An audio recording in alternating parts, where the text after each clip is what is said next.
Dalam nama Bapa dan Putra dan Roh Kudus. Amin.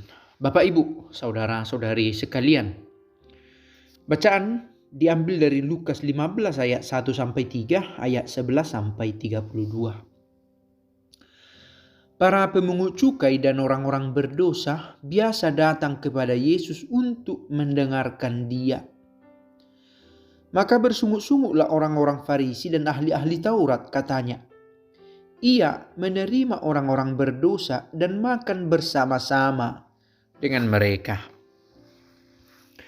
Maka Yesus menyampaikan perumpamaan ini kepada mereka. Ada seorang mempunyai 2 anak laki-laki. Kata yang bungsu kepada ayahnya, "Bapa, berikanlah kepadaku bagian harta milik kita yang menjadi hakku." Lalu ayahnya membagi-bagikan harta kekayaan itu di antara mereka. Beberapa hari kemudian anak bungsu itu menjual seluruh bagiannya itu lalu pergi ke negeri yang jauh. Di sana ia memboroskan harta miliknya itu dengan hidup berfoya-foya. Setelah dihabiskannya harta miliknya, timbullah bencana kelaparan di negeri itu dan ia pun mulai melarat. Lalu ia pergi dan bekerja pada seorang majikan di negeri itu. Orang itu menyuruhnya ke ladang untuk menjaga babi. Lalu ia ingin mengisi perutnya dengan ampas yang menjadi makanan babi itu. Tetapi tidak seorang pun yang memberikannya kepadanya. Lalu ia menyadari keadaannya, katanya, "Betapa banyak orang upahan Bapakku yang berlimpah-limpah makanannya. Tetapi aku di sini mati kelaparan. Aku akan bangkit dan pergi kepada Bapakku dan berkata kepadanya, Bapa, aku telah berdosa terhadap surga dan terhadap Bapa. Aku tidak layak lagi disebutkan anak Bapa. Jadikanlah aku sebagai salah seorang upahan Bapa." Maka bangkitlah ia dan pergi kepada bapaknya. Ketika ia masih jauh, ayahnya telah melihat dia. Lalu tergeraklah hatinya oleh belas kasihan. Ayah itu berlari mendapatkan dia lalu merangkul dan mencium dia. Kata anak itu kepadanya, "Bapa, aku telah berdosa terhadap surga dan terhadap Bapa. Aku tidak layak lagi disebutkan anak Bapa." Tetapi ayah itu berkata kepada hamba-hambanya, "Lekaslah bawa kemari jubah yang terbaik dan pakaikanlah kepadanya. Kenakanlah cincin pada jarinya dan sepatu pada kakinya. Dan ambillah anak lembu tambun itu, sembelihlah dia dan marilah kita makan dan bersuka cita. Sebab anakku ini telah mati dan menjadi hidup kembali.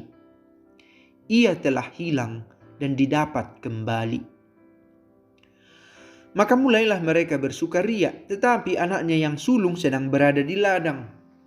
Ketika ia pulang dan dekat ke rumah, ia mendengar bunyi seruling dan nyanyian tari-tarian. Lalu ia memanggil salah seorang hamba dan bertanya kepadanya apa arti semuanya itu. Jawab hamba itu, "Adikmu telah kembali dan ayahmu telah menyembelih anak lembu tambun karena ia mendapatnya kembali anak itu dengan selamat." Maka marahlah anak sulung itu dan ia tidak mau masuk. Lalu ayahnya keluar dan berbicara dengan dia. Tetapi ia menjawab ayahnya, katanya, "Telah bertahun-tahun aku melayani Bapa dan belum pernah aku melanggar perintah Bapa. Tetapi kepadaku belum pernah Bapa memberikan seekor anak kambing pun untuk bersukacita dengan sahabat-sahabatku. Tetapi baru saja datang anak Bapa yang telah memboroskan harta kekayaan Bapa bersama dengan pelacur-pelacur. Maka Bapa menyembelih anak lembu tambun itu untuk dia." Kata ayahnya kepadanya, "Anakku, engkau selalu bersama-sama dengan aku, dan segala kepunyaanku adalah kepunyaanmu. Kita patut bersukacita dan bergembira karena adikmu telah mati dan menjadi hidup kembali. Ia telah hilang dan didapat kembali." Demikianlah sabda Tuhan. Bapak Ibu, saya pikir dan saya duga kita sepakat bahwa bacaan ini sangat kaya nilai teologisnya. Banyak tokoh karakter yang disajikan dalam kisah ini yang memang mencakup kita semua dalam hidup rohani kita. Ada bapa yang kaya, ada anak dengan 2 tipe. Dan setiap anak memiliki karakternya masing-masing. Menarik untuk melihat si bungsu yang mau bertobat dan si bapa yang mau menyambut. 2 hal ini saya pikir sosok yang pantas untuk dicermati tanpa mengesampingkan pelajaran berharga dari si anak sulung yang juga merepresentasikan cara beriman banyak orang. Atau jangan-jangan kadang kita juga seperti si anak sulung. Pertama, si bapa yang memiliki belas kasih,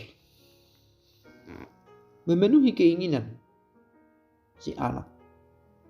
Dan setelah si anak hilang, tersesat, si bapa mau menyambut. Dikatakan di sini, bapa itu mau berlari untuk menyambut kedatangan anaknya, kepulangan anak itu. Ayah itu berlari mendapatkan dia, lalu merangkul dan mencium dia.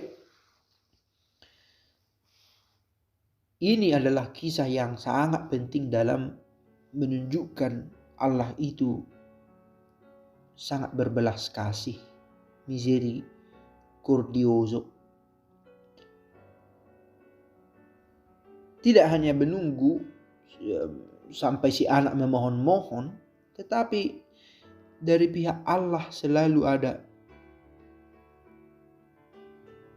keinginan untuk menyambut, menerima kembali. Lalu menarik juga mencermati apa yang dipikirkan oleh si orang muda ini, si anak sulung bungsu ini. Dia membuat refleksi yang membawa dia pada pertobatan, dan pertobatannya tidak hanya dalam pikiran tetapi dalam aksi. Saya pikir inilah yang menjadi titik penting dari perubahan cerita ini. Dari anak yang menjadi tokoh, andai kata dalam sebuah kisah yang tidak disukai, menjadi seorang yang menunjukkan kerendahan hati, mau mengakui kelemahan, dan berakhir dengan baik kisah ini, happy ending. Aku akan bangkit dan pergi kepada Bapakku dan berkata kepadanya, Bapa, aku telah berdosa. Sebuah kerendahan hati untuk mengakui kelemahan dan untuk mau bangkit dan pergi kepada Bapa. Dan dikatakan, maka bangkitlah ia. Ia mempraktekkan itu dan pergi kepada bapaknya. Dibutuhkan keberanian untuk kembali. Semoga Roh Kudus sendiri kita rasakan kehadirannya dalam diri kita, dan kita pun terdorong untuk memiliki semangat untuk bangkit, memperbaiki kesalahan-kesalahan dan kembali kepada Bapa. Dan bila berada dalam posisi seperti si anak sulung, kita berusaha menyadari betapa banyak kebaikan Bapa dalam hidup kita yang mungkin saking biasanya kita tidak sadari lagi. Bapa kami yang ada di surga, dimuliakanlah namamu. Datanglah kerajaanmu, jadilah kehendakmu di atas bumi seperti di dalam surga. Berilah kami rezeki pada hari ini dan ampunilah kesalahan kami, seperti kami pun mengampuni yang bersalah kepada kami. Dan janganlah masukkan kami ke dalam pencobaan, tetapi bebaskanlah kami dari yang jahat. Amin. Dalam nama Bapa dan Putra dan Roh Kudus. Amin.